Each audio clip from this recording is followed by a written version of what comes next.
War economy. From time to time we hear that expression. What does it mean? Is it a specific kind of economy?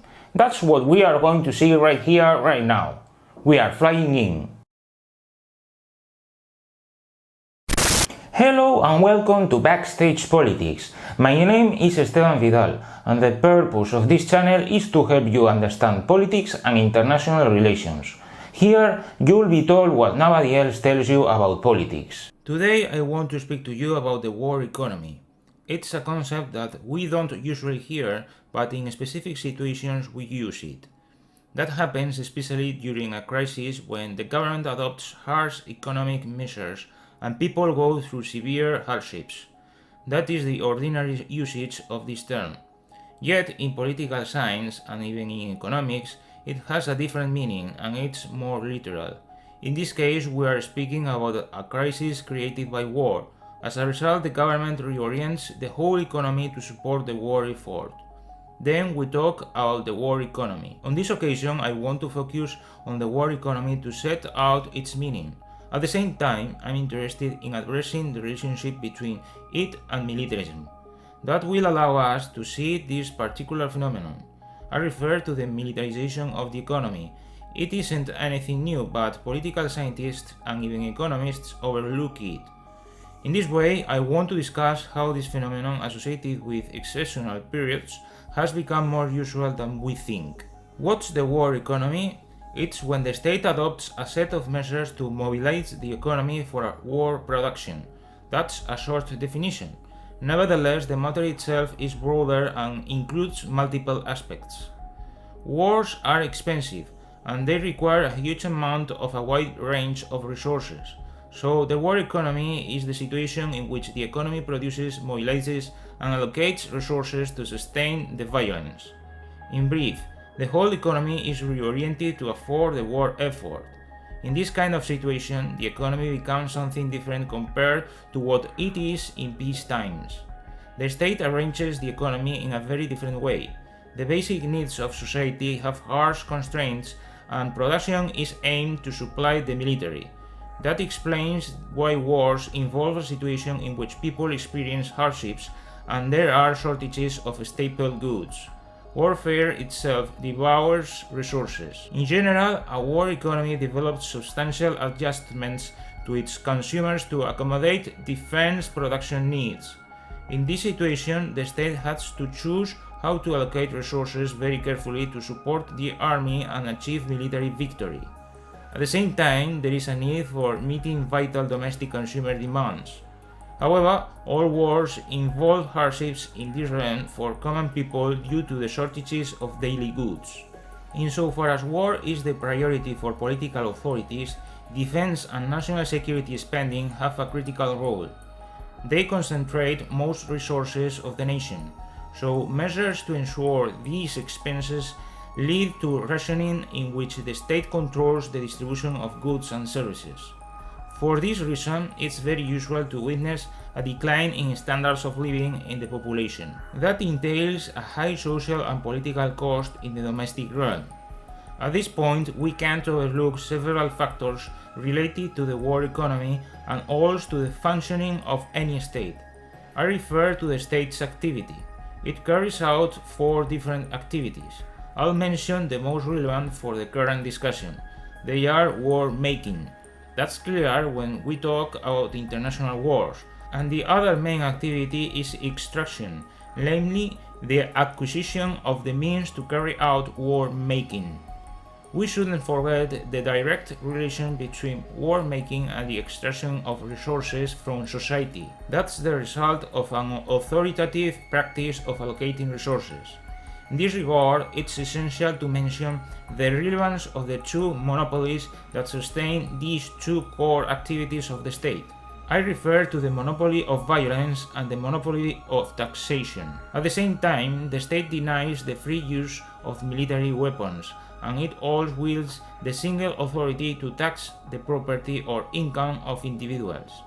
The financial wherewithal flows into the state, and it allows this institution to afford war. That shows us the crucial role of the economy because it's the base for military activities. Therefore, the need for extracting resources from the economy has a strategic dimension in war. That makes necessary the strengthening of the state with its intervention in this realm.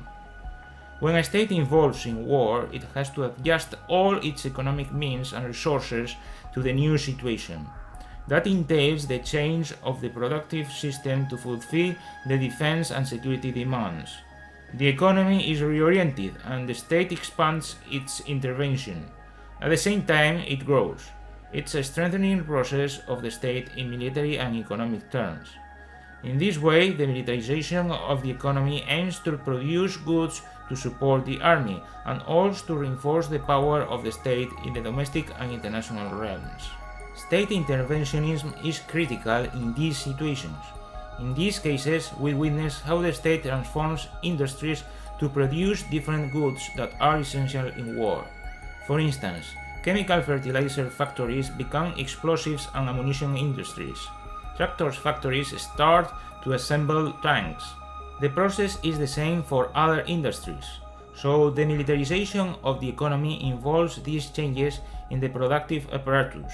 Nevertheless, these transformations have a multiplier effect in the whole economy, and these changes boost a chain of shifts to adjust the entire production to the needs of war.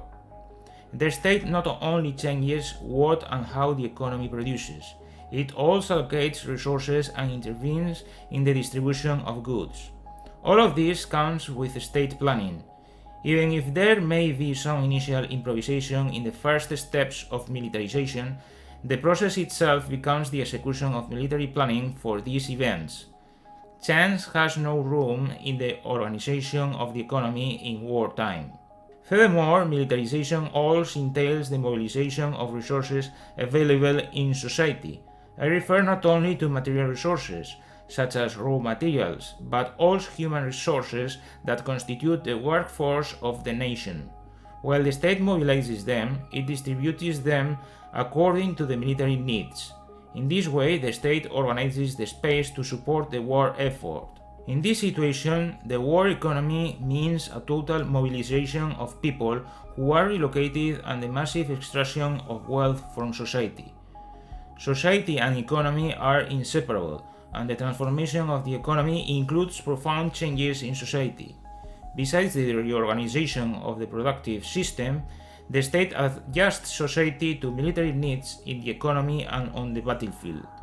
That's fundamental to understand the war economy insofar as many workers end up under the direction of the state. This process involves a new organization in the distribution of the population linked to this shift in the economy. The formation of new suburban areas around factories is clear evidence, as well as the redistribution of the workforce according to war industry demands. Another aspect of the war economy is how the state organizes new industries or reorganizes those that already exist. For instance, the state intervention in the economy goes as far as the nationalization of specific sectors that end up under its direct control. Moreover, it establishes a strong direction of the whole economy with subsides, new and special laws, as well as the intervention in the management of companies.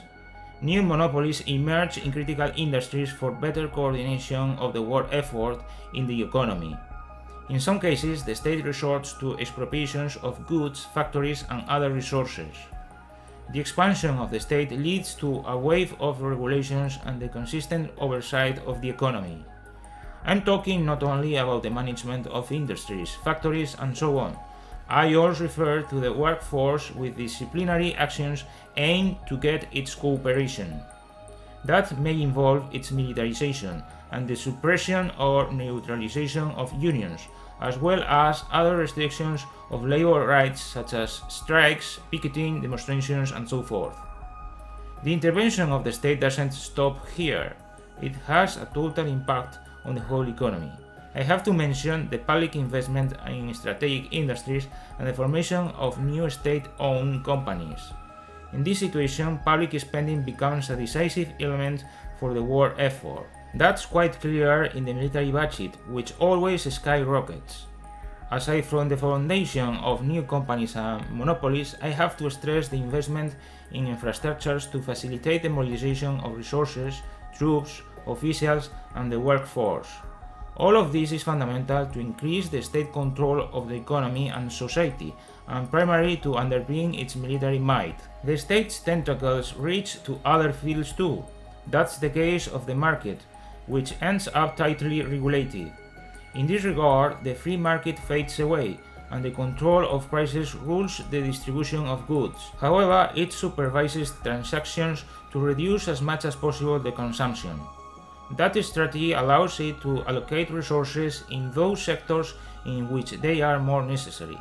Indeed, these restrictions in consumption usually involve the rationing of staple goods and other services. The militarization of the economy includes important changes in the monetary policy. In this respect, I have to mention the role of the central bank. I need much more time to discuss it as it deserves, but I hope to do it on another occasion. Probably I'll do it in the next video. If you don't want to miss it, subscribe now. The money creation is crucial in this process because it provides financial support for the military. So the central bank is in charge of creating money insofar as it gathers the whole wealth of the nation. In advanced capitalist countries, the central bank encompasses all private banks, and they constitute the financial back of the government. They advance money with loans, and the state can spend faster. Nevertheless, financial measures go further with the intervention of the treasury by issuing bonds. Public debt contributes to financing in the short term the economic war effort. Usually, the central bank buys it and private banks distribute it in the market. In the long run, both debt and war spending require taxes. Even during wartime, the state resorts to heavy taxation on specific sectors to raise funds. Therefore, debt and taxes are the main instruments to afford war. I don't want to finish this discussion without addressing the current situation in certain countries. I refer to the militarization of the economy in peacetime. So, the war economy is not only a phenomenon during wartime. I think the best example of this is the US, and for this reason, I'm going to make some remarks. I'm giving valuable information on this topic that you won't find anywhere else. Subscribe now, please, and click on the bell to receive more content like this in the future. After 1945, the US had a militarized economy. There was a military-industrial complex. It was the result of facing the totalitarian threat in Europe and the Japanese expansionism in the Pacific. At that time, the US was a global superpower with a wide world of influence. That international position transformed and redefined its national interest. Besides this, the American economy reached high levels of productivity that made it the most buoyant in the world. However, in this context, it would have been terrible in material and social terms to dismantle that economic model based on war. In any case, the decision to keep that war economy wasn't based on an economic criterion but political reasons. The weight of the military in domestic politics and the leading role of the US was decisive because there were many vested interests. Many powerful people wanted to maintain the war machinery and its economic support. The global stage was favorable insofar as the US was a superpower with interests in the whole globe. That explains why the US kept this economic model. As a result of the Second World War, the US economy was since then on a war economy. The Pentagon has been the first consumer of the national economy, and that has boosted production and maintained this economic model. We are before a country organized for war, and that means a consistent and robust demand that keeps working the war economy. Question of the day.